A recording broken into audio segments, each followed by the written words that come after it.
आज चिंपळगड जिल्हा परिषद निवडणूक, पंचायत समिती निवडणूक या माध्यमातून आज आमच्या प्रचारासाठी राज्याचे महसूल मंत्री माननीय श्री बावनकुळे साहेब आलेले आहेत। या सभेसाठी माझ्या माता भगिनी, या लाडक्या बहिणी, ज्या राज्याचे मुख्यमंत्री उपमुख्यमंत्री आमच्या लाडक्या बहिणींना जे आश्वासन दिलं होतं ते आश्वासन पूर्ण केलंय।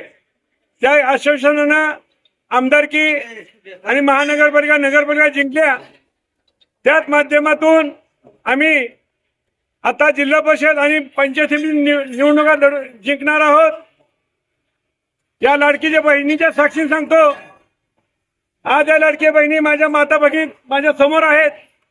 त्या माता भगिनींना मी नतमस्तक होतो। मी आपल्या कोणत्याही कारणाला, कोणत्याही कामाला कधी मागे सरकणार नाही। तुमचा धार्मिक कार्यक्रम असो, वैयक्तिक कार्यक्रम असो, शासकीय कार्यक्रम असो, तुमच्या पगारी असो, या सगळ्या कार्यक्रमाला मी आवर्जून उपस्थित राहून जातीने लक्ष घालून तुमचा मी शब्द पूर्ण करणार। या माझ्या लाडक्या बहिणी, माझ्या बचत गटाच्या बहिणी आलेल्या सगळ्या, त्यांना कधी माझा प्रशासनाकडून त्रास होऊ देणार नाही। सगळे शासकीय कामं गावात आणि घरी करून दिले जातील। आजच्या या प्रसंगी मी आमच्या बावनकुळे साहेबांसमोर, माननीय राणादादा समोर, अर्चनाताईच्या समोर हा प्रश्न उपस्थित करून आपल्याला आश्वासन देतो।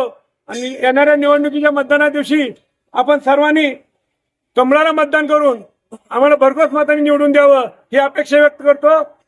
जिल्हा परिषदेला कमळ, पंचायत समितीला कमळ, दोन कमळाचे शिक्के बटन दाबून आम्हाला विजयी करा, हे शब्द मी आपल्या प्रतिनिधींना सांगतो। जय हिंद, जय महाराष्ट्र।